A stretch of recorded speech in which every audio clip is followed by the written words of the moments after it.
Hey, what's up, guys? Simon Edwards at Pumacom here with Heat Seeker Sports, and you're watching Gamescript, and this is a show where we like to break down showdown slates for these island games. And tonight we have a pretty good one with Jacksonville heading to New Orleans to take on the Saints. We got Jacksonville as 2-point dogs currently and a 40-point total on this game.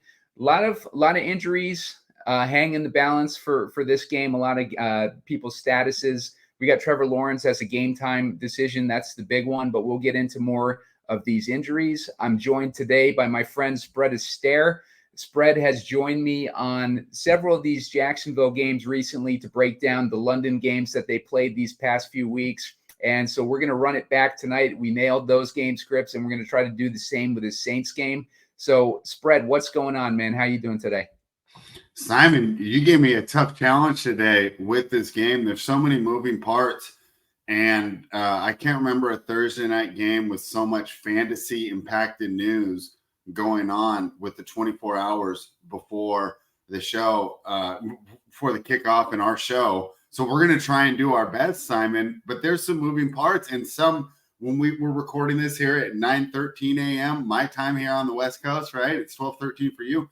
A lot of things could change by the time this kicks off. And I think it has an NBA feel almost to me, Simon, where normally on these showdown slides, I can say, like, for example, the last one we did, I was able to set it on Friday. I was up in Nevada where I could not adjust my lineup, and I felt fine. Yeah, with the slate, because I felt we had analyzed it and we understood what was going on. Today, there's a lot of moving parts. So just be wary. This actually has a kind of up to lock feel that the NBA has that the NFL usually doesn't provide us, and probably why the NFL is more popular to play in DFS, right? Because you're not having to deal with these moving parts 10 minutes before kickoff. But we're going to do our best, and I can't wait to hear some of your thoughts here because there's so many different ways to approach these builds, and it keeps changing the more and more news I get.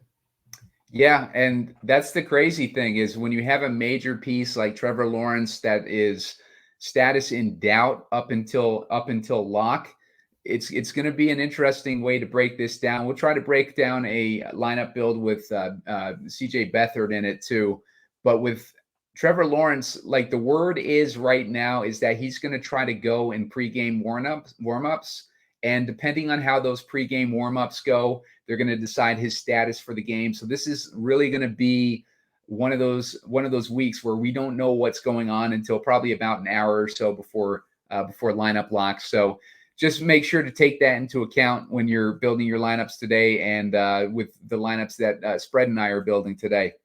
But there's a ton of other injuries for both teams, the main ones being on the offensive lines of both teams. We're looking at a Saints team that are missing both their starting tackles, including their all-pro.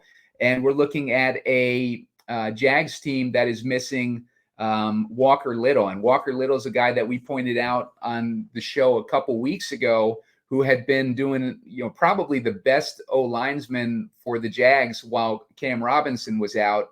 And when Cam Robinson came back, Walker Little moved to a different position. But the two of those guys, like, doing well are what helped them beat the Bills over in London a couple weeks ago. So that was one of our major talking points that we discussed on Gamescript London a couple weeks ago. So the Jags, without a healthy offensive line, have struggled so far this season. Like, Trevor Lawrence has been struggling to get on target and in sync with his receivers, throwing the ball like just barely out of bounds. Receivers dropping balls, like missing on touchdowns by throwing out of bounds, all sorts of stuff like that we could see rear its head again tonight with a banged up offensive line again against the pass rush like the Saints. So it's going to be a rough spot for both of these teams, given the defenses and given the struggles on injuries for offensive lines. As far as pure matchups, the Saints are missing, the Jags are missing their top corner tonight. So it's looking like Tyson Campbell is out, and that's an upgrade for Chris Olave. Other injuries, we got Zay Jones, who's out. For the Saints, we have Demario Davis who is questionable. He's their top linebacker. That would upgrade Evan Ingram if he's out tonight. We got another tackle, James Hurst, tackle Landon Young are both out for the Saints, and then we got Juwan Johnson, who's also out for the Saints. So, a lot of these injuries are going to have a lot of consequences with how the game plays out tonight. So we'll take a look and see what kind of matchups we can pick out with all this news and try to filter out the good stuff for everybody. So we'll go. And one that you left out as well as being questionable, Trevor Lawrence, also Brandon Scherf, which would be another drawback to that Jaguars offensive line. He's another above average lineman that they would go below replacement level if they had to replace him. And with the way the Saints play defense, that could be another tough loss. There's so many moving parts in this one, Simon. I think this is probably the most variant or the wildest showdown that we've done so far with all these moving parts.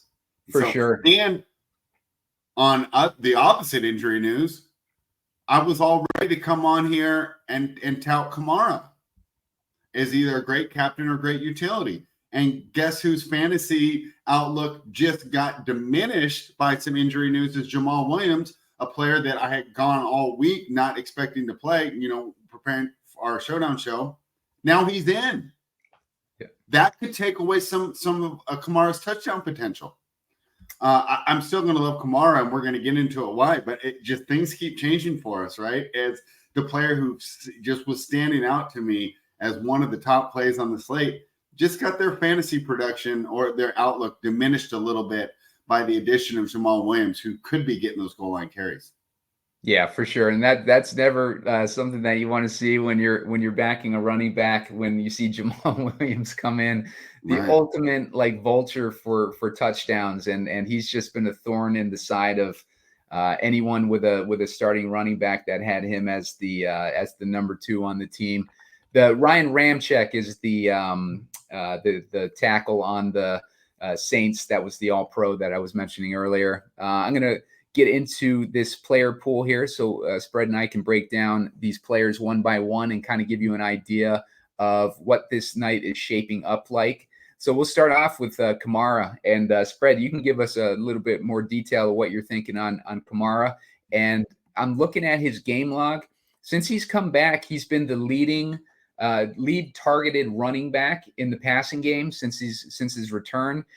He had 8 targets last week, 3 targets the week before that, and 14 targets in week 4. And week 4 is an important week, Spread, because that was the last time that Derek Carr was completely unable to throw. He had a sprained AC joint. And if you remember, that was the week that he was pretty much a game time decision.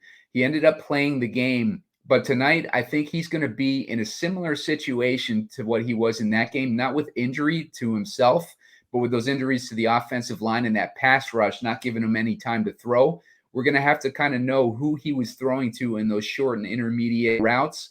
And in that week 4, it was definitely Alvin Kamara was a big target with 14 targets that week. What are your thoughts on Kamara this week?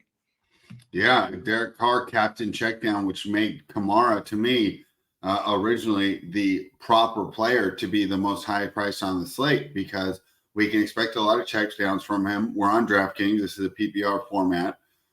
So his ability to just rack up those targets on high percentage throws too, right? His targets are a little different than a burner getting down the field, right? These are high percentage targets. We expect them to be catching most of them. And it's a game with a low total. We see a lot of running. If the Jaguars aren't 100% healthy, that's going to give them dual threat capabilities. But as I spoke about, I think this price was made with the idea that he'd also be getting the red zone work as well. With Jamal Williams back, we have to wonder how much that cuts into it, or will it not matter? For example, the game only has a total of 40.5. If we want to play a scenario where this game goes under, now this touchdown liability is a lot less than, say, a game that had a total of a 54. Well, we're expecting a lot of touchdowns left and right. Of course, it's going to hurt when watching Jamal Williams take one of those.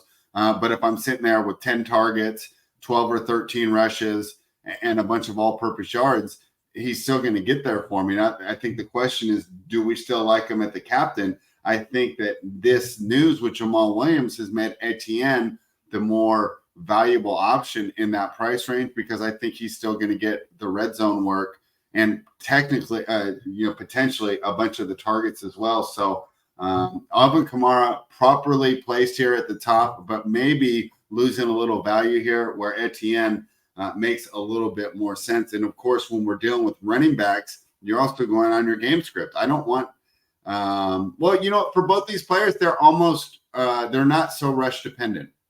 So actually either team with getting the lead's not going to hurt the running backs like, say, it would a Derrick Henry or a Josh Jacobs, a guy that's more, or Ramondre Stevenson, right? A guy that doesn't get as much backfield work. So maybe they're actually a little more bust proof than I'm realizing, whatever script you go with. What do you think? Yeah, I mean, the thing with Kamara is he's been inefficient with rushing anyways. So his rushing he's been rushing for under 4 yards a carry so far this season. But just to illustrate what Spread's talking about, look at these point totals of New Orleans these past 3 weeks since Kamara's been back. We had a 33-point total against Houston. We had a 34-point total with the Saints scoring all the points versus New England. And we had a 35-point total against Tampa Bay. And look at the fantasy points that Kamara scored. He scored 21.4 points, 18.7 points, 17.4 points in a game where we're expecting to be very low scoring, like tonight's game. Like, those are good numbers. Those are at least enough to get you into an optimal. The question is going to be how much is, and he scored only 1 touchdown in those 3 games too, by the way. So even with no touchdown output in those 3 games, he was still putting up, 17 plus points, 18 points in the game where he did score the touchdown. So he would have been like 12.7 points. Still, still a decent number, but I think tonight with the Jags matchup, it actually does not hurt him as much. I think Jamal Williams being back in, just because the Jags are good against the running back, but the Jags' weakness against the running back is they've allowed something like the second most or third most receptions to running backs this season. So that is where they are weak versus running backs, and that works in Alvin Kamara's favor. The thing I see with Alvin Kamara is he's going to be the highest owned captain tonight. And that's where I think we can have an edge if we decide that Jamal Williams is going to poach a little bit more of those points than the field will expect, and we can fade Kamara and the captain and maybe play him more as a flex guy. What do you think about that, Spread?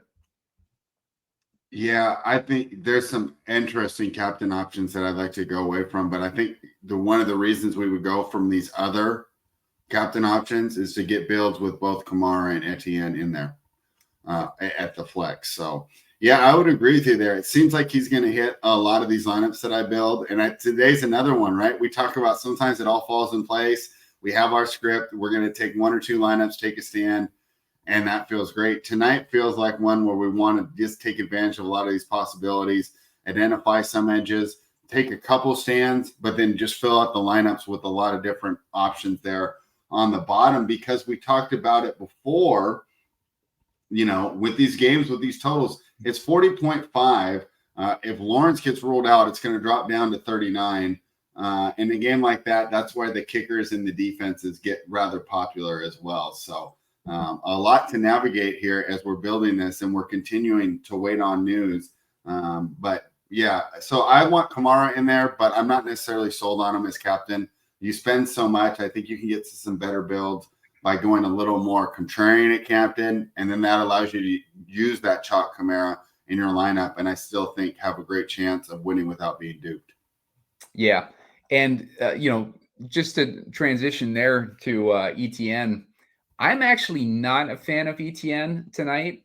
I think he's been on that roll where we had him in the captain against, who was it, Buffalo, when he went off a couple weeks ago, and then last week he went off again, or had a decent game last week. But I don't like the matchup versus the Saints tonight, because the Saints are giving up, like in the receiving game, if we want to play them in the receiving game, the Saints are giving up the 21st, their 21st, as far as the number of receptions that they're allowing to running backs. So that's not good for him in the passing game. But as far as like actual DraftKings points, the Jags are only giving up 11.6 DraftKings points per game to running backs. So that's really like a matchup that I would probably try to avoid, because the Saints have a good defense, man. Like Saints are allowing 14.2 points per game to quarterbacks so far, 11.6 to running backs. They're weakest against the slot receivers. So they're allowing 20 points a game to slot receivers, and then they're only allowing 8 points a game to tight end. It was 14.4 points to quarterback, by the way, and 14.2 to running back. So they've been good against running back this season, and I don't necessarily like this matchup that much, especially with the offensive line issues that the Jags are having. I think what opened them up against the Bills is that they had Cam Robinson back to work with Walker Little to open up that running game a little bit. And then we had the Bills that were allowing like the most yards after contact to running backs. And that was really what stood out about his matchup against the Bills that week. But I don't really see too much that stands out in this matchup against the Saints. What is your thoughts on him, Spread, and what's pushing you towards ETN this week? I know the Saints are great statistically, right? And they have it's not taking credit because they don't choose their schedule. But I just want to point out, who are the teams that the Saints have played so far this year? Tennessee and Wash Tannehill. They got Bryce Young in his second game as a pro, who hasn't shown what we expect yet. Then they played Green Bay and Jordan Love, who I'm not impressed with. Then they took on Tampa Bay, Baker Mayfield, maybe the best quarterback they played so far. Then they took on New England and that dreadful offense. And then most recently, you could argue this one's the best quarterback too, CJ Stroud, who's still only in his fifth game at a pro or sixth game at a pro, still learning. So yes, they have looked great, but my counter argument would be this is by far the best offense they played so far. Yeah. As far as skill positions and coaching, right? Because I also think this is going to be the most dynamic play caller that they've gone against. I mean, maybe you can argue at Matt LaFleur, but no one else is really impressing us with their ability to dial up plays. So this could be a thing where, yes, we believe the Saints are pretty good, but let's see how they do against the top team, because I think that they have had one of the easiest schedules, especially for the defense. Some of these teams have pretty good defenses that they've gone against, namely Green Bay, New England, right, are fairly good defenses.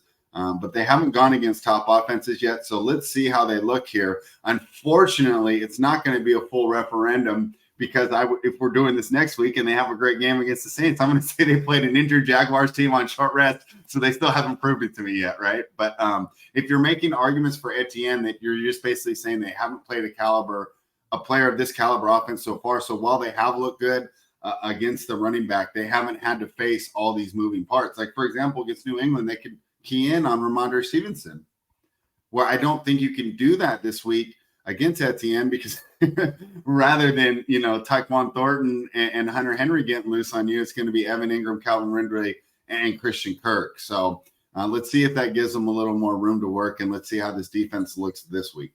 And by the way, like, Spread, you bring up an interesting point with the rest, because like the Jags, like think of their schedule lately. Like, it's a terrible spot. I want to bet them so bad, but you can't. Yeah. Like it's been ridiculous. They had to go to London for 2 freaking games. Yeah. They come back, they get 1 game at home. Like that should have been week 5 or week 6 should have been a bye week for the Jags. I don't know how you make them continue to go after spending 2 weeks abroad. Well, they chose that. These teams are choosing this. They want, especially teams with playoff possibilities, they're going for the late bye. And I almost wonder if they're punting on tonight with some of the guys that have been ruled out. Now, Yeah. I think Trevor is going to play. I know we talked about making a Beathard lineup. My indications is that Trevor is going to play. Yeah. But I think it could be a real condensed game plan, and this is really just a terrible spot. And for people who just love the sport of football and fans, I don't think it's going to be a well played game. I've been watching these shows and talk. They have the former players on, and they talk about how vanilla it's like a preseason. These short week plans. Yeah. So, we've continued to rail against it. I think they should have a bye before every single one. We can have more buys. I don't see why they don't want the NFL season to be longer. It would increase player safety, and it gives us another week to bet, even if it's with a slower, right? Even if it's a 12-game schedule instead of a 16-game schedule. So, but we're not going to be able to change that on this show as much as, I know Goodell just give us that thumbs up there, because he's enjoying the content, but I don't know if he's going to listen to us. Yeah. Yeah, and speaking of thumbs up, make sure to give a thumbs up on our video, and also subscribe to the YouTube channel. Put out these Gamescript shows for all these island games, and we've been hot. Like when I've had Spread on the show, we've pretty much nailed every Gamescript that we've done together so far. We've gotten like most of the captains. I think there's been like one show that we missed the captain on, but we've been nailing it so far. So make sure to hit that like button on this video. If I can get up to 15 likes, I'll put out a shorter video when we get closer to lock with my favorite plays on the slate. But in the meantime, just hit that like now and make sure to subscribe to the YouTube page. And Spread, are you doing another show talking about this game? Like what's the primary channel that they can find you on? Yeah, we'll be on the Nuke the House channel tomorrow, but I will be on with Meg on the FanSpeak show today, and we will be breaking down this game as well as giving out our best bets for the weekend. So right now I'm bouncing in between FanSpeak and Nuke the House for my YouTube appearances, and then of course coming on here with you at Heat Seeker Sports. Awesome. Yeah, and you can find Spread. What is it? At Spread Astaire on Twitter. Yeah, and then you can get all the Spread's content. He does a lot of stuff. ESPN, Nuke the House, FanSpeak. You can find him all over the place, and you can keep track of the content he's doing by following him on Twitter over there, or X as we call it now. So the next guy up is Trevor Lawrence, and obviously he's going to have big ramifications on what his status is for tonight. Trevor Lawrence has a difficult matchup regardless, and he's going to be immobile. On top of it, because his injury that he's dealing with is a knee injury.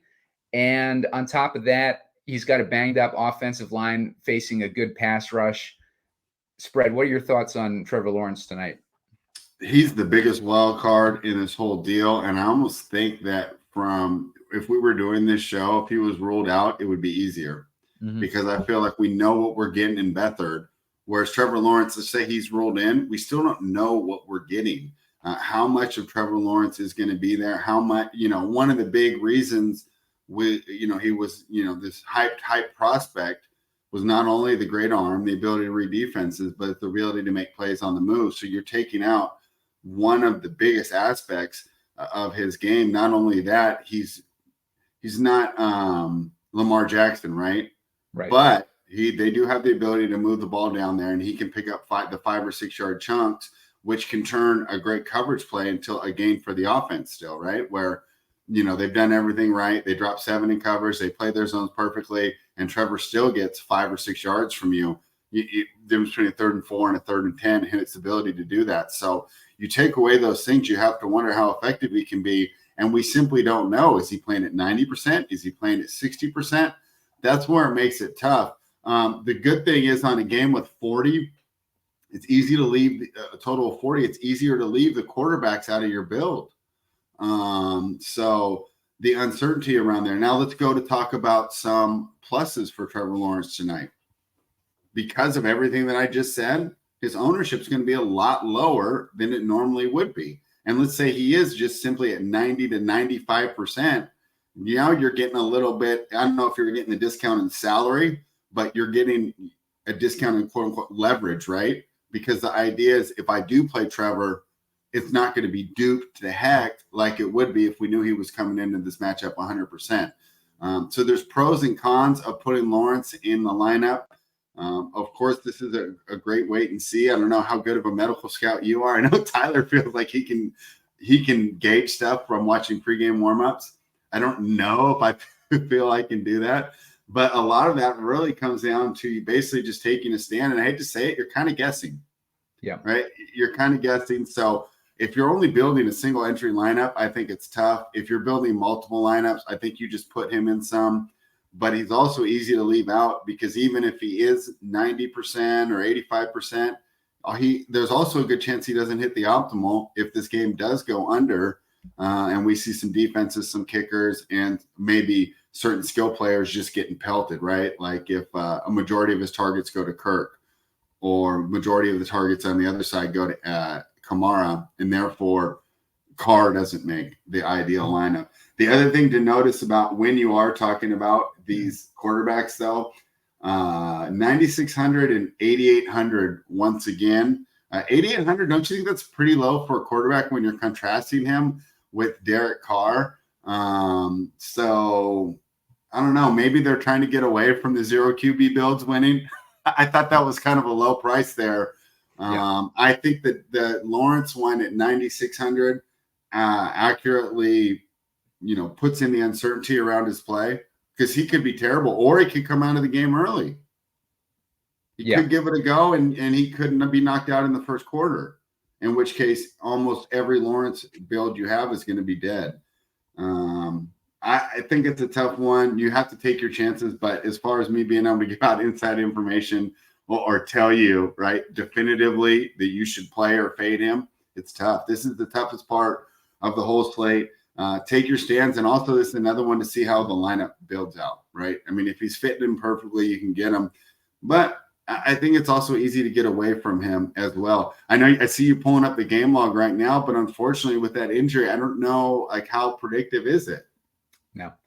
Yeah, it's a situation with Trevor Lawrence. I was looking at his ownership in the captain spot. It's looking like he's 9%. I would say normally in a matchup like this, he might be, like 12, 14%, like in that range.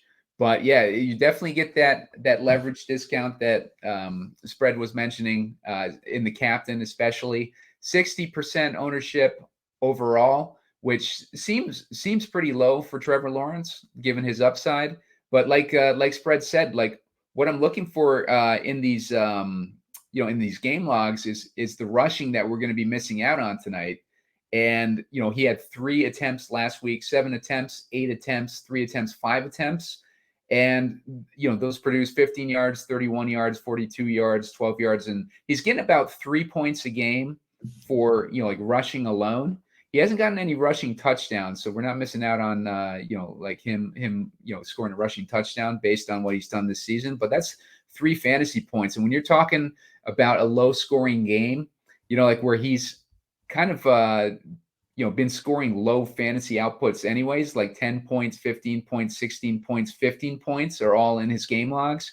You subtract 3 points per game from each of those totals, and we're talking about 12 points, 13 points, 12 points, and 7 points. So, like there's a lot of negatives around Trevor Lawrence tonight in a matchup where he's going to be limited. And up until that Bills game, he was struggling anyways with his accuracy. So, the Bills game and the Falcons game where they pulled off those 2 wins in London and then got that win against Indy last week, they really flipped the narrative on what people were talking about the Jaguars before those London games, where people were talking about how disappointing they were and how disappointing Trevor Lawrence was and like what's wrong with Trevor Lawrence, blah, blah, blah.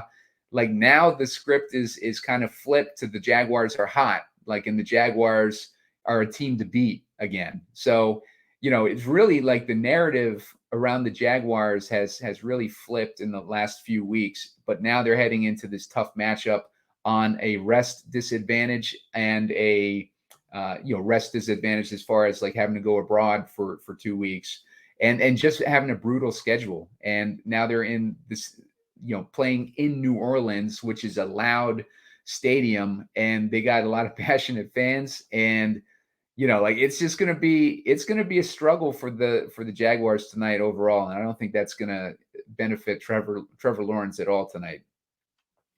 Yeah, like I said, it's the biggest wild card on there, and getting it right is probably going to be the difference on how these optimals go tonight. Unfortunately, there's so much speculation involved. It's not like a normal matchup, right, where we can just take a stand and say, hey, the Saints play a bunch of zone, and he does well against zone. Right. Yeah. Because we don't know if it's the same player there. But let's talk about the other quarterback. Derek Carr is only at 8,800, Simon. He's coming off a game where he threw for 353 yards passing and had 20 fantasy points. Well, once again, I think this illustrates, especially in the NFL, sometimes how far fantasy is disconnected from the real sport. And sometimes when I watch fantasy only content, guys that only do fantasy, sometimes I feel like they're so disconnected. And I've talked about this before, getting up these empty stats like Derek Carr did. Of course, they did get the win, but anyone who watched that game, that wasn't like an impressive performance. In fact, I would say that there have been 3 or 4 Trevor Lawrence games where he's been a much better quarterback, but didn't get those fantasy points that Derek Carr did. So, regardless of whether or not fantasy is an accurate deal here, he does have a potential to put up a lot of points. Also, since Kamara's come back, let's look at what this team has scored. You talked about it earlier. He's kind of unlocked the offense here. And now they have the full complement of weapons. As someone who was a Raiders fan for years, I know that Carr kind of needs everything to be perfect in order for him to succeed. But when that is the case, he's very good, especially statistically. So, while there's not a lot of, certainty around Trevor Lawrence, I feel that we can put Derek Carr in there, and we talk about points floor. I feel he's got a pretty safe floor tonight, regardless of the game script, because even if they get ahead, Jacksonville is the best against the run. Will they do the old Bill Walsh West Coast offense? Hey, if I can't actually just hand off the ball, let me get a bunch of short passes involved that will essentially be runs because the completion percentage is so high, but yet we're not lining up and running the football and allowing their linebackers to beat our linemen off the ball and get those tackles for loss. So I like Derek Carr in the lineup tonight as a safe floor play. What do you think here? Yeah, I mean, I think people are going to look at Derek Carr's game logs and see the 7 points, 8 points, 4 points, and think, like Derek Carr. But he got he had his AC joint sprained in that week 3 game, I believe.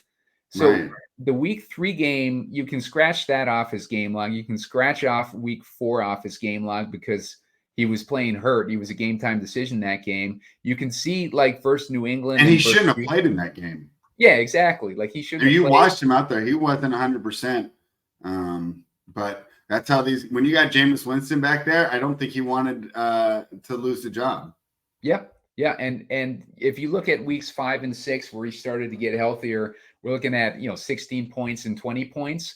Those are the 2 games where I'm really paying attention to Derek Carr and his output. And tonight he's got a relatively easy matchup, from a passing perspective against Jacksonville. They're giving up 20.5 DraftKings points a game to the quarterback position.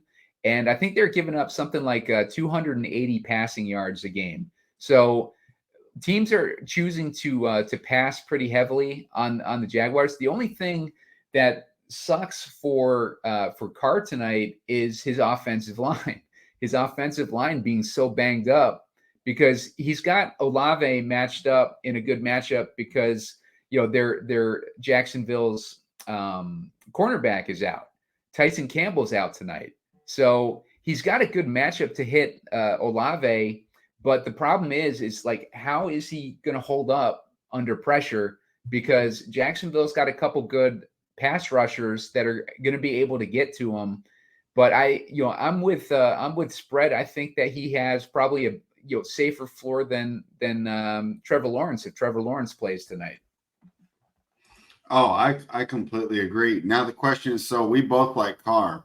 Yeah. Do we like him as a captain, or do we put him in the lineup here, which would allow us to spend up a little more?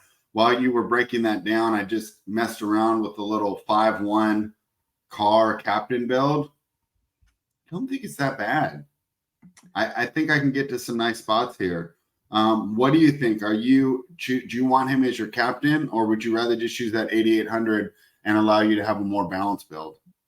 I would go for a more balanced build. I think tonight, just the game environment that I'm projecting, low scoring game, like a lot of defensive play and stuff like that. I'm thinking that you're going to want to pick out the PPR guy who's going to be standing out above the rest. And we do have a few options here. And, like Chris Olave, who we just talked about, is one of those options. And, like he's got the matchup advantage with the cornerback being out for Jacksonville. He's got the advantage in Derek Carr is going to be rushed to throw the ball tonight, and he's going to be looking to throw probably short and intermediate routes, which is going to set up guys like Chris Olave, who runs a decent amount of his routes from the slot. He's going to be set up to have a nice amount of targets tonight. Olave is running 41% of his routes from the slot. So that's going to be beneficial for Olave too. But also just in general, look at these targets that he's been getting from Derek Carr. He's got 10 targets last week, 5, 6, 11 in week 3, 11 in week 2, and 10 in week 1. So we can probably project about 10 targets for Olave tonight.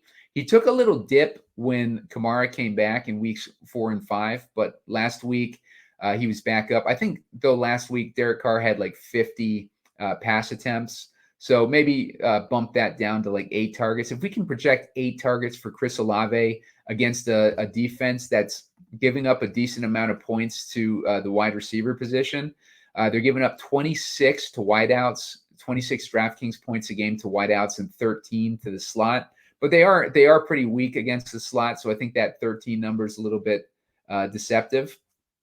But I like Chris Olave as a captain option tonight. I think he's, the second highest owned, which, I don't like, but I do like Chris Olave in general, just with that PPR upside that he brings tonight in this matchup. What are your thoughts there, Spread?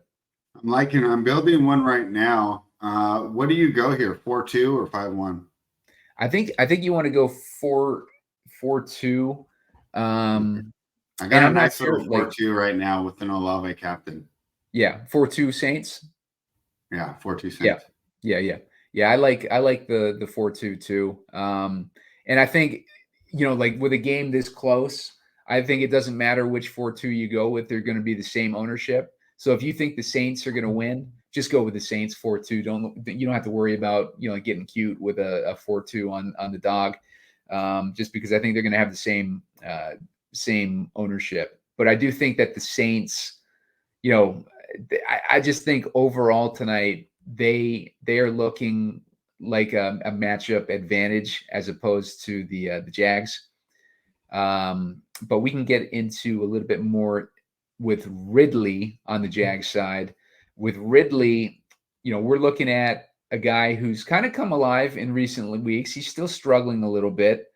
He's had 2 big games this season, 27 points against Indy and 23.6 points against Buffalo.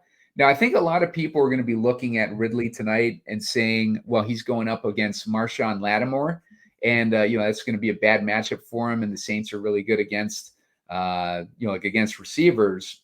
But Lattimore is a guy that really has faced in the past, because Ridley used to play for the Falcons, and they are in the same division.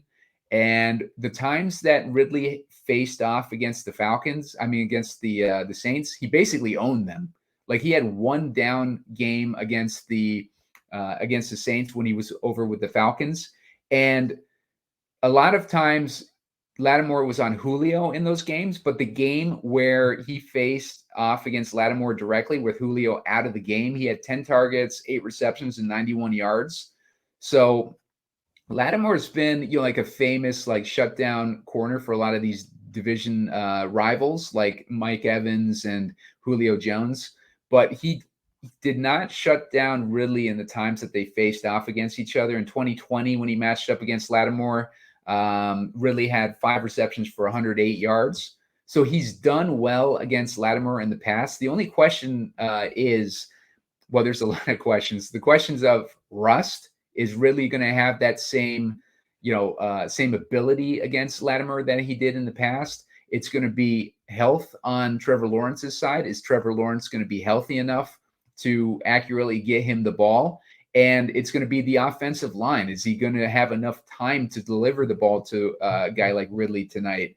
But I think Ridley is very interesting in this matchup just based on past success against Lattimore. But, that's like all past stuff. And Ridley's captain ownership's at like 10%, but he does have upside to be the captain more than 10% of the time in this matchup. If you play out the game, like a couple hundred times or whatever. But what are your thoughts there on Calvin Ridley, and what are your thoughts on him as a potential captain spread? Yeah, that's an interesting way to go. Let's talk about Ridley versus Christian Kirk, because I think in a lot of builds, so if we're going like for a Saints win, we need to kind of make that decision, right? I don't think you put both of them in there on your 4-2. Would you? Because the whole point of a 4-2, I don't want to spend $16K on my 2, right? My run backs. I want to load up on the team that I expect to win. And I think you can make a good argument here for Christian Kirk at slightly lower. He has been getting more targets, and I believe that's because, not that he's a better player than Ridley, but I think Ridley gets so much more attention from opposing defenses that leaves him wide open, not to mention the chemistry that was built last year where Kirk was a top target for Trevor. So these guys know each other well. So really, I think that you make great arguments there for Ridley, and I'm not saying don't put him in your lineup. And that's a great thing about DraftKings and these showdowns is that we can build multiple builds, and you can even swap them in and out with the other 5. But to me, the main drawback of Calvin Ridley is the opportunity cost of Christian Kirk, who might outscore him at a little cheaper. Yeah, I'm with you on that. Like, Christian Kirk is definitely my favorite of the two, and we'll get into him now too, since he's right underneath. Christian Kirk has a good matchup as far as the Saints' weakness is the slot receiver, and Trevor Lawrence isn't going to have a lot of time to throw the ball, and we know that Christian Kirk gets a lot more opportunity with Zay Jones out of the lineup. Like, if you watched our shows for the London games, Christian Kirk's matchup is setting up to be pretty good here. He had 6 targets last week, 8 targets the week before that, 12 targets in Atlanta where Zay Jones was out. Zay Jones was back in Buffalo where he had only 8 targets, so he had a little bit of a drop there. I think week 2 was the other time that Zay Jones was out. He had 14 targets. I would not be surprised to see Christian Kirk pushing 10 targets tonight. And Christian Kirk's been really good this year too. He's had, probably a floor of about 14 fantasy points if you scratch out that one fantasy point in week 1. But he's had a floor of 14 and an upside of about 25 points.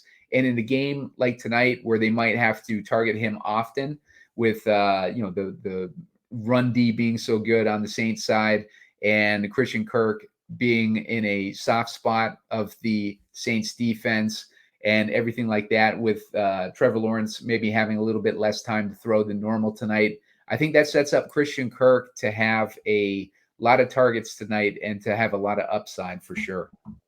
What are your thoughts? Yeah, so I personally, especially if you're going single entry, prefer Kirk to Ridley. But if you're going multi-entry, I would spread it out, and I'd probably go 60% Kirk, 40% Ridley, somewhere around there. But if you're doing single entry and I have to take a stand, I actually like Kirk a little better tonight. Yeah. And ownership in the captain spot is pretty spread out tonight. So you can go a variety of ways in captain and still have the same ownership. all these top guys that you can think of are basically 10% tonight. So at least that's what the projections are. So just keep that in mind when you're trying to think of a captain and trying to think of leverage at the captain position. It's going to be hard to find leverage with some of these players because everybody's kind of spread out. But that in itself is, you're only facing off against 10% of the field if you hit on your captain play. So that's good for Kirk. Michael Thomas is another guy that I'm actually interested in tonight, based on, again, those short intermediate routes that the Saints are going to have to target tonight. We're looking at Michael Thomas had a ton of targets recently, too. 8 targets last week, 7 targets, 6 targets, 9 targets, 9 targets, 8 targets. So he's been targeted. You can look at a floor of about 7 or 8 targets tonight in this matchup. And if Michael Thomas connects and hits against this weak Jacksonville secondary on a big reception, maybe for a touchdown, like Michael Thomas could end up being your captain winner tonight. What do you think? Thinking on their spread? Yeah, obviously a great opportunity, and we know that Carr can work in that mid-range when you give him time. It's going to come down to, with that banged-up offensive line, right, is that going to allow the plays to develop for Thomas and Olave? But you got to think that, boy, and it's so funny because doing my research for this game, I love going to the fan sites. Yeah, that guy Pete Carmichael, he's not very popular with these Saints fans. And just reading what they say about him, I don't know. Can we have confidence in him like we could, like a good OC like Doug Peterson or Sean McVay or Kyle Shanahan, to put his guys in the right position? They don't seem to think he can do it. So we'll see how they approach the rush, but assuming they can mitigate that safely, it sets up for a great opportunity for Michael Thomas, as we know that Carr does like the high percentage routes. Listen to some of these profiles of receivers that have done well against Jacksonville so far this season. Michael Pittman had 23 DraftKings points. Stephon Diggs, 28 DraftKings points. Gabe Davis, 25 DraftKings points in that same game. Jonnu Smith, well, he's obviously a tight end. If we go to Houston, Tank Dell had 28.5 DraftKings points. Sky Moore had 16, and Michael Pittman in week 1 had 24 DraftKings points. So that gives you That's a great point. Those are all players that have similar skill sets to Michael Thomas. Yeah. So, Michael Thomas, like I was talking earlier about how like all those other receivers had those, like that 10% captain ownership. Michael Thomas is a step below that. So Michael Thomas gets you a little bit of a captain discount. And he's also cheaper. He's at $7K. So you plug Michael Thomas in captain, and you can get probably a decent build going on. I haven't looked at it yet, but maybe when we build, let's play around with that. Yeah, we can use that as our get different. So Taysom Hill, let's cover the whole tight ends for the Saints here real quick. Taysom Hill had his most routes run at tight end in his career last week. Juwan Thompson is out again tonight, but Taysom Hill also has Jimmy Graham and Foster Moreau to compete with, and he's at a salary of $6,200. Like that's a little bit too expensive for me, given we know his upside as quarterback reps and running back reps in the tight end position. It seems like a discount, but at $6,200, that seems a little bit pricey to me, especially given what he's done this season. What are your thoughts on Taysom tonight, Spread? I'm fine fading him tonight, and we're doing that off the strength of the Jacksonville Jaguars run defense. The way that he beats us tonight is he gets a bunch of reps at quarterback and runs a bunch of draws, gets 6 to 7 yard gains. It becomes an effective change of pace there for that Saints offense. I just don't think this is the matchup for him tonight. I'm fine staying away from him. I've made about 5 builds so far, and he hasn't hit any of them. Yeah, hopefully people are leaning more towards Taysom than Michael Thomas tonight, because I'm more I think about Michael Thomas. I like his situation tonight. Evan Ingram is another guy whose situation I like tonight. I think the Saints are weakest against tight end. So Evan Ingram is getting set up, and he hasn't really done anything recently. He has 11 fantasy points, 6 fantasy points, 13, 11, and 10. So he hasn't done anything, but look at the targets he's getting: 7, 8, 8, 8, 8, 5. So maybe a floor of 8 targets tonight, 7 or 8 targets tonight in a matchup that favors him in a low scoring game. These are the types of games where you can plug in a tight end at captain and do pretty well. What are your thoughts on Evan Ingram tonight? This is the biggest misprice on the board. This will be my highest exposure in this game. I have him in every lineup except for one that I built so far. So the 5 lineups, I have him in 80%. And I just figure, you don't want to do it every single one. But to me, I mean, a single entry, he's a lock. This is a misprice. Why he should be right around 7K with those target shares, right around Michael Thomas.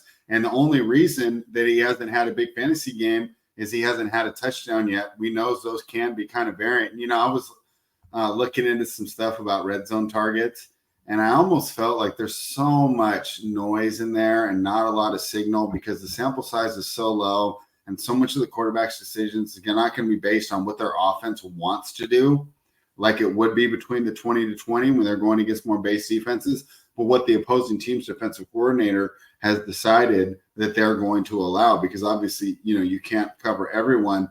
So I think that red zone targets can be a lot of noise, not signal, as opposed to overall target shares. I love Evan Ingram tonight. To me, that's the top play on the slate.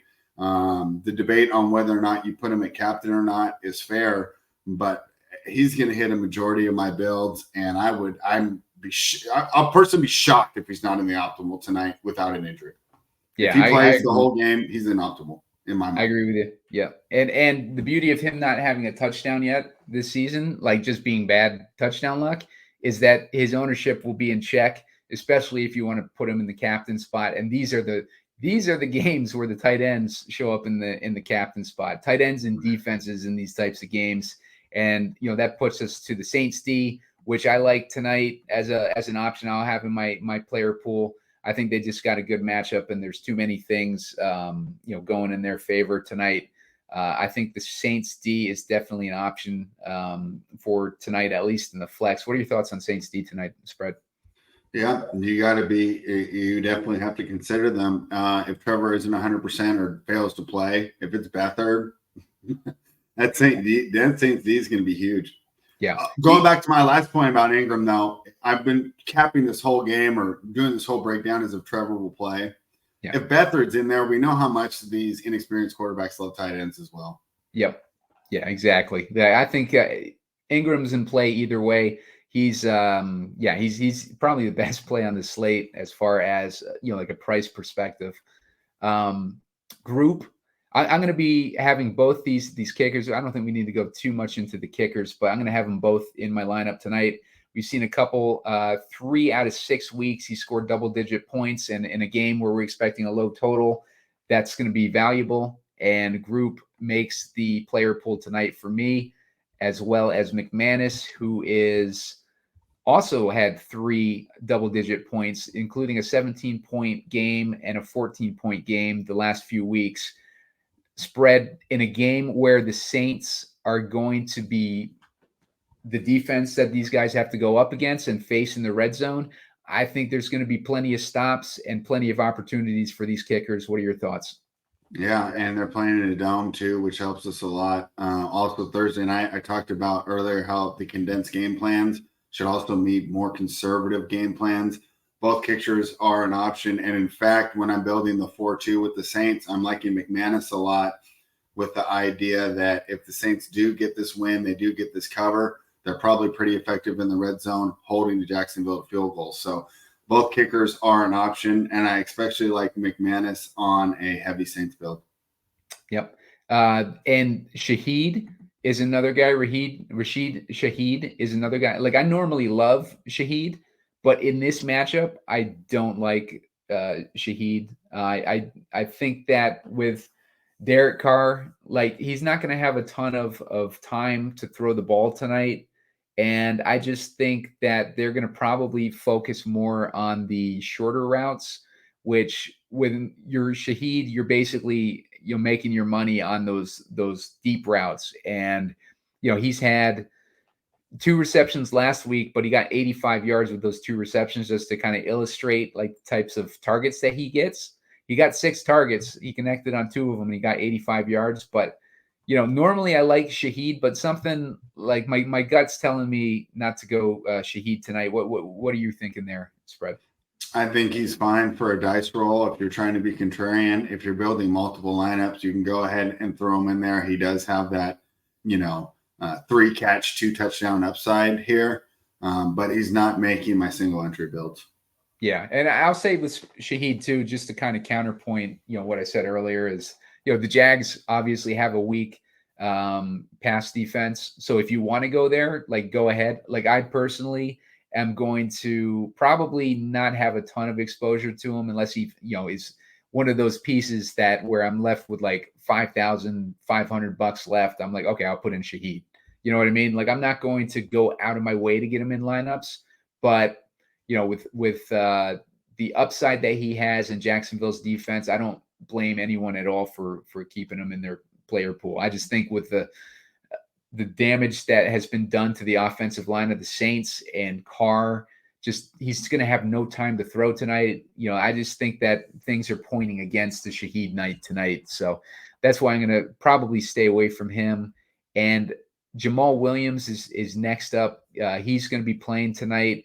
He's coming off of a hamstring injury, though, Spread. And we've talked about these soft tissue injuries in the past. I don't like guys coming off of these hamstring injuries. And on top of that, he is facing a matchup that is difficult against the Jags. It's not overly difficult like Jacksonville's running backs are facing against the Saints, but it's kind of a middling matchup. And we know that Kamara is going to be getting most of the work, and they'll probably try to ease Jamal Williams back in. But I don't hate to sprinkle in Williams exposure at that $4,200 salary, knowing that he could probably poach 2 touchdowns tonight for all we know, and then make him. Can you imagine? We just talked about Rashid Shaheed. You put him in your lineup. He beats his man downfield. Pass interference call. Now Jamal Williams comes in from the 1 yard line. He's got 2 carries, 1 touchdown. And he outscores your guy Shaheed because while he did all the work to get you down the field, the pass interference call doesn't give you any fantasy points, and Williams could be in there. I personally am not as concerned about the hamstring injury as you are. I don't think they'd bring him out there in this situation, especially with the way that Kendre Miller had been playing. It wasn't necessary to bring him back. So I'm going to operate under the assumption that he's 100%. I think he's a fine dice roll. Like I said, it's almost like Shaheed. It's the same type of deal. You're not going to get a lot of usage, but the touchdown upside is there. You can put him in your lineup. He doesn't have to be there. Yeah. And I'll tell you what, I've been building a lot and I keep falling on him and I don't really like him. Yeah. I kind of want to rebuild at that point because it's either him or Jaguars defense, or you have to drop all the way down to Foster Moreau, who's he's not a punt that I'm in love with at the price of $3,200. So the more build you have, the more Jamal Williams becomes in play. If you're doing single entry or 3 max, I think you're fine leaving him off your build. Yeah, and I'm ready to clip that clip that Spread just talked about with Shaheed, because I guarantee you that happens tonight. Yeah. It's just the way it always works with that guy. Jags, I like the Jags defense. Don't need to go too much into that because we've been talking about them pretty much the whole show. But the Jags have some playmakers. Missing their top corner, I don't like that. Missing, but they got the pass rush still, and they got Derek Carr, who gets flustered in those situations that Spread knows as a Raiders fan. Yeah, if he has time, mini Brady, right? Yep. Under pressure, Johnny Manziel. I mean, it's night and day. And you know what? He was not like that when he came into the league. In 2016, that rookie year, when we were all excited, he was standing in the pocket, just taking hits and delivering the ball. After that injury came back, he's never been the same player. And it's really too bad. But the player that we're dealing with now is excellent when you give him time, terrible under pressure. So that's going to be a huge handicap when you're taking care of these Saints games. How much pressure are teams going to be able to get without blitzing? Because if they can get pressure without blitzing, he's done. He can actually pick apart the blitz okay, because he's good at reading defenses. But if they're able to get pressure without blitzing, he's completely ineffective. Yeah. Okay, so moving on to these other tight ends on the Saints side. Jimmy Graham, I was just looking at his game log. He's only had 2 targets all season. So one touchdown, right? Yeah, 1 touchdown. 2 targets, yeah. 1 touchdown. Yeah, exactly.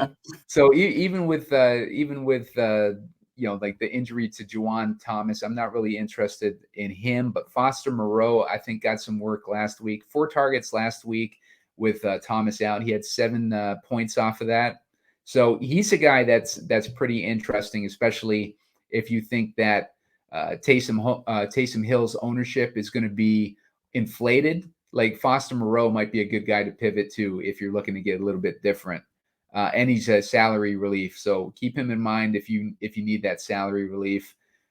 Tank Bigsby, he's another cheap guy that I would be interested in, because just what Spread described with the Jamal Williams situation, we could have a situation like that with Bigsby. But I will say that Bigsby, ETN has been getting those goal-to-go carries recently in recent weeks. So maybe Bigsby is going to get less work. How many touches has he gotten recently? 3 attempts, 3.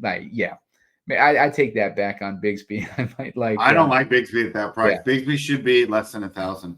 Bigsby is a great player. He had a great training camp. We all drafted him right with Devin A-Chain in our best balls, right? Same range. Yep. At the time, I figured, same upside. I'd like to have 50-50 exposure. Boy, would I like to have that back. His problem has been an inability to hold on the ball. Doug Peterson is not showing patience with him, and why not? Why would he?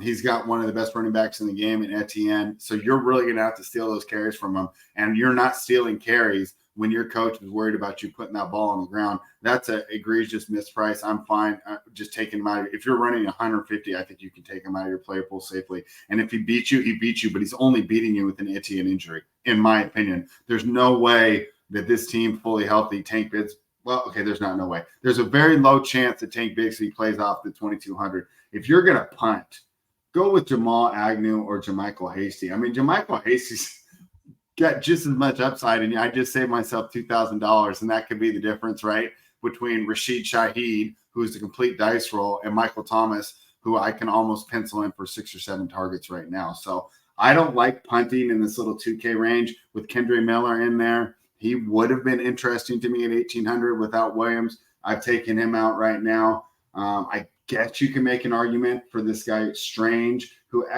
actually has gotten some targets here. At 1,000, he got 2 reception off 3 targets, 10 fantasy points. So he would have definitely paid it off last week. I think there's better punts than Tank Bigsby and Kendre Miller. Go for Strange, Agnew, or Hasty. Yeah, I don't go for Jimmy Graham either. I would much rather have Hasty or Agnew than Graham.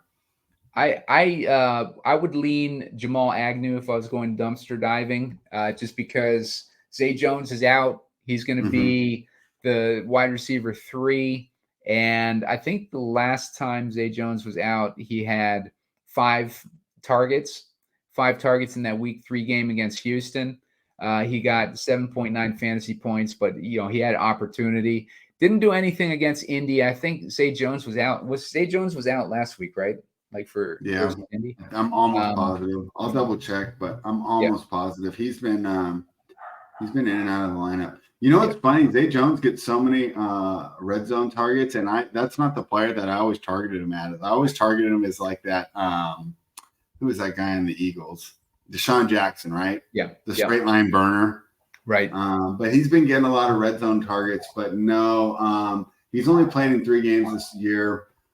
He's had excellent targets in each one, but he will be out tonight. So, yeah, you're right. I think Agnew's the best punt there. But with all these punts, there's so much randomness involved. But it gives you a great opportunity to really fill out your lineup if you take that stand. I think you muted yourself. Oh, my bad. Yeah, I'm with you on that. My dog's freaking barking like at a mailman or something downstairs. Hopefully we won't need a dumpster dive at all, given tonight's game script. But yeah, Jamal Agnew would be the way that I lean there too. So let's get into a build. So I want to do a build first with who's going to be the most popular captain, and that'll be Alvin Kamara. Okay. So let's throw in Kamara and just see what, like the field might be putting together in their lineups tonight. I think Alvin Kamara, if we look down a little bit more like spread, who do you think syncs up with a Kamara type of captain build? Carr, Carr? because he's going to dump off to him over 10 times. Yeah, I could see You Carr. can do a bunch of PPR. Let's put Carr in there because if we're putting Kamara in the captain, it's because of his receiving work, not because of his rushing work. Just based on matchup and what Spread and I had talked about throughout this show. I think if you're going with Kamara and if you're getting Carr in there, Carr's going to need another receiver because he's not going to get it just on the work of Kamara. So maybe we throw in. Do you want to put in Olave or do we want Michael Thomas? I mean, obviously, I want Olave. My question for you is: do you feel that we've already gone too expensive players? Are we handcuffing ourselves too much by going for Olave there? Yeah, I think a build like this, we can go with Thomas, who has just as much opportunity. So let's put Thomas in there. So if now we have 18.6 left, 6.2 per player. Like I said, I almost think that Ingram's a free square at 5,800. Now we're at 12.8, 6,400 left. Some interesting ways to finish this off. Do you like 4-2 here? I did a 5-1 for fun. Yeah, earlier. I think with the Saints, a Saints blowout script, I think is kind of fun. Yeah, if you wanted to get different with Kamara and the captain, I think you'd have to go 5-1. But if we're just building this one to get an idea of what the normal build might be, I think I'd go with a 4-2. And I think maybe we put in Christian Kirk. We think Christian Kirk. Okay. That leaves us with 4-8. Now that leaves us with actually some good options. So I can see how this might be a popular way to go tonight. If we're looking I think you land right where you land. Yeah. It's like Brandon McManus, Jamal Williams. I think on this build, I think you're worried about duping here. Remember we talked about it being too easy? Yeah. Yep.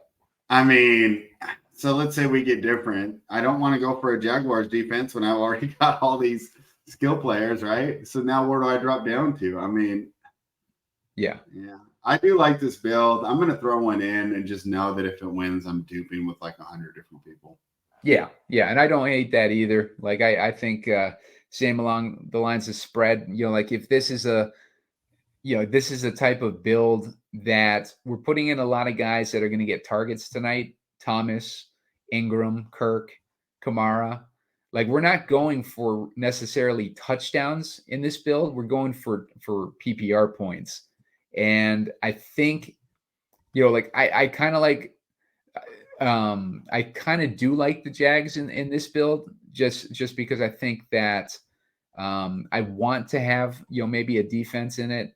I like McManus too, because, obviously this is a low scoring game where we're projecting, potentially a decent amount of field goals being scored. And if we put McManus in there, that kind of helps us justify having Kirk and Ingram in there without Trevor Lawrence because they're converting on field goals as opposed to touchdowns. So that goes along with that PPR thinking. And, at the same time, we're giving ourselves insurance in case Trevor Lawrence can't play tonight, so Evan Ingram and Christian Kirk are the guys that Beathard is probably going to be targeting anyways. So, if you're building to protect yourself against Trevor Lawrence while still building to kind of give you a game script that would work with Beathard, and you don't want to put Beathard in there, Kirk and Ingram make a lot of sense to me because I think those are guys that he will probably be leaning on if he ends up playing tonight. And I messed around with putting Olave in there instead of Thomas, and your options are not good. Yeah. Because then you're around the 2,200 range, and I think that range is dead. Yep. I don't want anything from 2,200 to 1,000. I think you're overpaying for all those players in that range. Yeah, because at that point, like the best option that I see is Agnew, At and you'd be 400, leaving. and you've left so much. I mean, I guess because you'll be different. Yeah, I don't know. I mean, if you're looking to get different in that Kamara build, then that would be a way to do it. But then you have 3 Jacksonville receivers with no Jacksonville quarterback, so it doesn't make a lot of sense. So yeah, so that you're just like shooting. Yeah, it doesn't make any sense at all. Yeah. Yeah. See, so yeah, come on, that's gonna be that'll probably be the most popular line. Yeah. People are going to be dumpster diving tonight, man. Like trying it to makes sense though. Yeah. Who else do we want to try at captain? Let's go with a Michael Thomas. Let's go with a Michael Thomas build, and then then we can do a different build too if you like a guy spread that you want to try and captain. But let's try Michael Thomas first. I like Michael Thomas. I think if I go Thomas, I want to probably put in Kamara or Olave next, and I probably let's see what happens if we put both those guys in. If we put both those guys in, since we're getting that discount with Thomas and the captain, and we want to put in our free square, we want to put in Ingram. That leaves us with 7,100 per player. Like something like that. If we got this many receiving options, then we probably want to put Carr in there. That leaves us with 5,500. That leaves us with options. We got Saints D, we got Group, we got Shaheed, we got McManus. We got tons of options with a build like this. So Michael Thomas opens up like a ton when you start Michael Thomas. But what are your thoughts there, Spread? Like, what are your thoughts on Michael Thomas build? I like it. I also think you could go, well, no. Yeah, you got a lot there. Are you filling that last player in with the Jacksonville guy, or can I go another 5-1 here? You could go either way, I think. Like, because in a build like this, like maybe this is more of well, I think you'd probably want a Jacksonville. Because you're landing right on that Saints kicker. Yeah. I think I'd probably go with a Jacksonville guy just because if I got this many Saints, it's because it's a more of a close game, and we only have Ingram in there right now. So maybe I would finish off with McManus then. McManus, yeah, that makes a lot of sense. Yeah, I think that makes a lot of sense there. It's a fun one. Yeah, there's a lot of different ways you could go too. If you wanted to take out Kamara and put in, like, let's say ETN, if you think ETN's going to have a good game tonight, you could have Ingram and ETN, and then you're left with 5,700. That leaves you with kind of those similar options. If you wanted to put in Christian Kirk, in this build, that leaves you with 7,900. You're going to be leaving. Yeah, that's a bad spot. You're leaving salary on the table, though, which I don't hate. Which I never. Yeah, I guess I don't hate. I always forget. You don't want to use up all your salary on here because you're so likely to do that way. Yeah, but I would probably stick with a 4-2 build and go with another Saint in this build. Which might be the Saints D. Saints D might be the way to go in a build like this. But you left with options. Like that's the main point. Like of having a guy like Thomas in that captain. Spread, why don't you give us one more that we can build? Who do you want to put in captain? Evan Ingram. All right. Let's put our free square in captain and see how it builds out. This reminds me of the Thielen week, man. I like Evan Ingram in the captain. We like Evan Ingram. Who do we like with Evan Ingram? Hold on. I just entered the last one we did. Let's throw Ingram in the captain here. And all right. So let's build a 4-2 for Jacksonville. Okay. They're only 2-point dogs, right? It's not and like I said, on a neutral, fully rested, I love Jacksonville here. I have them way higher than the Saints. Yep. We went over the Saints schedule earlier. They should not be 3-3 on that schedule. It should be 4-2 or 5-1. Yeah. Those are not good teams that they played. Well, Jacksonville's played some tough matchups, right? Yeah. I think Indy's a little better than I gave them credit for. I think I'm going to lose that under 6.5 that I bet on the Colts. Fair play to them. Great match against Buffalo. That Atlanta game, hey, they got kind of lucky there. But let's build a Jacksonville build. I don't think it's out of the question that they win this game. And I really wish this was a Sunday game because I think I would be on Jacksonville. Yeah. If they had the full week of rest. Yeah, even on the road. But regardless, so we got Ingram here. We're starting off here at the captain here. Let me scroll down and find him here. So he's 8,700 in the captain build. See, we have so many options here. So I'm assuming that means Trevor Lawrence has a pretty good game. Do we match them up? Yeah, let's do it. Let's get Trevor. So then we put a little Trevor in there. And I think if we're putting Trevor in there, I think I want to have one more receiver at least. Because and that's that Ridley Kirk where I think you build two and you just swap them in and out. For the sake of if say someone's single entering, I prefer Kirk. Let's do him. Okay. If you're doing a 20 enter and you like this build when we get to the end, because we'll see how it goes. I think you're fine doing a lot of builds and just swapping those two. Yeah. Just a Kirk Ridley straight up swap. What do you think of putting them both in there on this? Actually, on this build, we could. Here's my thing with the way that would play out. I think if we have too many receivers, then it's going to take away from Evan Ingram being in the captain. Like just Great because point. if you got and honestly, like spread just to make an argument.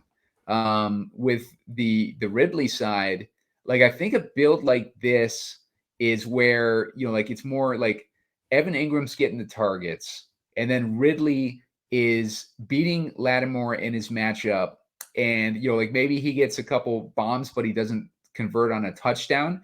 That would help Lawrence with his yardage. It would help setting up Ingram in the red zone, and maybe we take out Kirk and put Ridley in instead in this build, because I think that's going to justify having Lawrence in there with two receivers while Ingram is the one who's capitalizing on the touchdowns. And we can add in, one more Jags. Maybe we add in the kicker because, if these guys aren't converting on touchdowns and it's giving Ingram the opportunity to be the captain. And with a tight end, you're looking for a game script where, the tight end's maybe getting 2 touchdowns. So maybe those other ones are getting converted with a, McManus.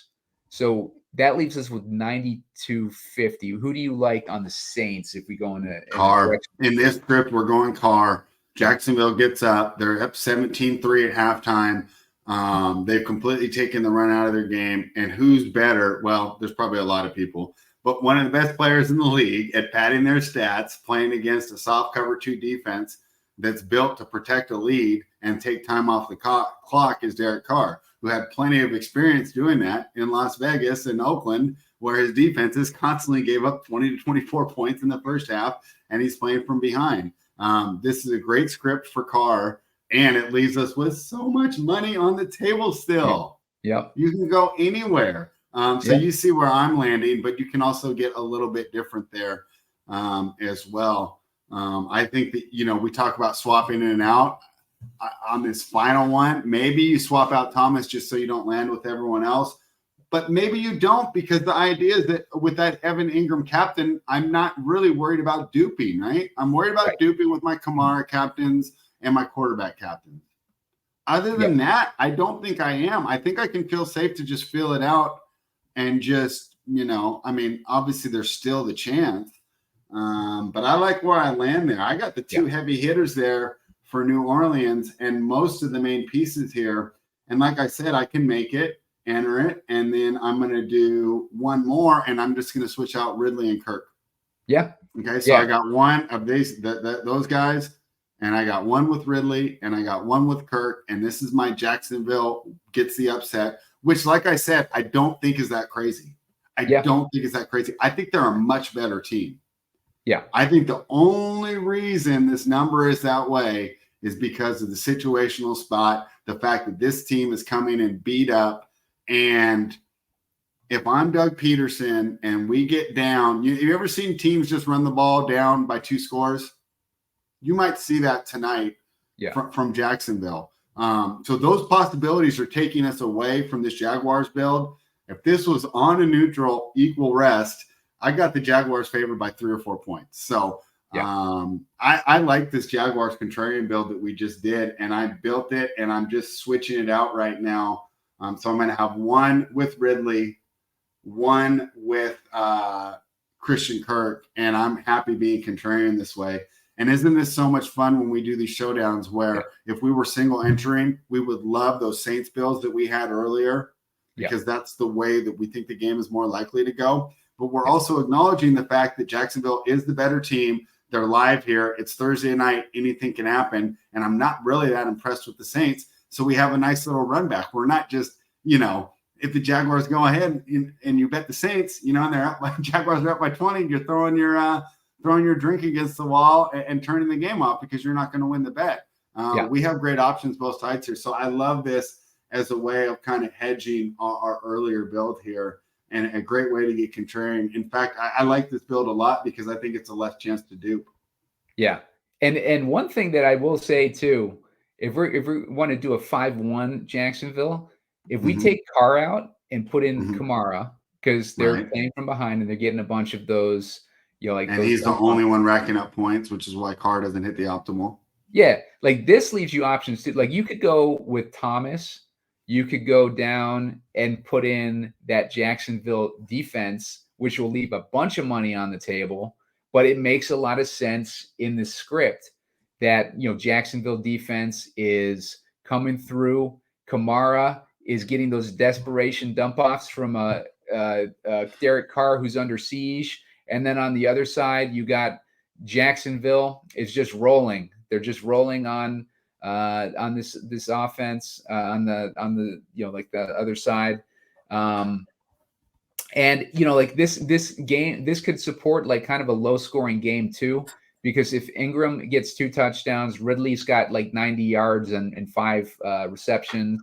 Lawrence has just enough to get into the optimal. Brandon McManus has got like 3 40-yard field goals, and then Kamara is getting all those PPR points, and then whoever the final slot is in there too, can make a lot of sense too. If you put that Jacksonville D, maybe Jacksonville's D scores a touchdown. Although maybe not go that long. Maybe Raheed Shaheed is a guy that works in a build like that because Derek Carr under desperation is firing off bombs, and maybe he connects on Shaheed on one. So yeah, there's a bunch of different options that you can go with a build like this too. But yeah, like Derek Carr, Alvin Kamara, they both leave options. So maybe that's another pivot point if you're building like a Ridley Christian Kirk lineup. Maybe you swap it out, put Kamara, and then replicate those same lineups with Carr and Kamara if possible with Kamara because he's more expensive. Yeah.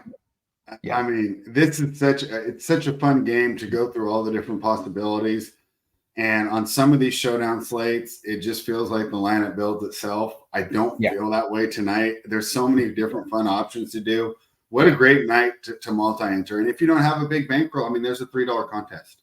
Yep. And you're still learning, just kind of like me, right? I'm not like a super expert. I spend so much more money and so much more time on betting, right? Yep. I'm fine entering the $3 contest, and I can get a bunch of great builds in there and just go through all these different options. And regardless of how the first quarter starts, I'm going to feel like I'm still live with these great different options where we've explored, where I feel like each team's path to victory, our lineups reflect that. And to Spread's point, in that $20 contest or that $3 contest, that's a 20 entry max. So you're not at a disadvantage to guys that can put in 150 lineups or whatever. You're spending $60 to enjoy the game. That's like basically putting in 2 bets. Like if you're betting like $30 on like a side or a prop or whatever, but you're spending. Simon, nowadays that's taking a couple people to Subway with how expensive things are got. Yeah, exactly. A couple sandwiches will cost you $60 nowadays. Yeah, and you get to build 20 lineups and mess around with an optimizer, like play with some of these different captain options. But like Spread was saying, there's a ton of different ways it can go. Keep an eye on that news. Make sure you know what's going on with Trevor Lawrence and some of these other questionable guys because they play a big role in decision making. And make sure to hit that subscribe button. Once again, hit subscribe on the YouTube. Go over to X to find myself at Pumacom, at Heatseeker Sports, at Spread Astaire. Spread, what else do you want to plug before we sign off here? Yeah, like I said, I'll be doing the show on FanSpeak later today. We'll be doing another NFL preview on Nuke the House, and that'll be tomorrow afternoon. And then I will be on ESPN 97.5. If you're in the Houston area, we're on at 7 p.m. Houston time. And, of course, I'll be giving out another NFL winner there. And that show's great because I personally do not cap college football, but those guys are college football experts. They're going to give you the college football winners before I give you my best play for the NFL that weekend. And with NBA starting follow up, I could be doing some writing. Last year I did excellent on player props for Bookmaker Review. We know how much player props correlate to being able to build these DFS lineups. So even if you're a DFS only player, sometimes those player props, I could give you some statistics, a reason to fade a player or go over on a player, overexpose yourself. So plenty of great content at Spread Astaire. And once again, Simon, thanks for having me on here at Heatseeker Sports. We keep growing, but for the people who are watching, you know why this show's awesome right now? There's not 10,000 people watching us duping these lineups. Exactly. This is a gold mine for people right now. My favorite thing to do, especially in DFS, in betting, it doesn't matter, right? In betting, it doesn't matter if 1,000 people dupe my best bet for the weekend, right? Because I get it in a number and it doesn't matter how many people are with me. DFS, it does matter. So being able to find shows like these that don't necessarily have that following can be even a little more profitable because, hey, it's great to have 10,000 people watching your show, Simon, but then you also have 10,000 people playing your lineup. Hey, Spread, I've come within inches of hitting a seat a couple times, and I've been like, oh, thank God that 3,000 people didn't watch the show, right? Because like I'd be in a lot worse shape right now because we're picking winners on this show, and especially when Spread comes on, especially with these Jacksonville games, we've nailed the Jacksonville scripts the past few times. This one's a little trickier though than the ones that we've dealt with, but we'll see what happens. I feel pretty good about the directions that we've picked for tonight. And make sure to catch the show again on Sunday. I'll put up another Island Game show on Sunday. We got a Germany show too, so I'll put up a Germany show too. But yeah, keep track of those over on the YouTube channel and subscribe over there to get those alerts. And we'll see you next time.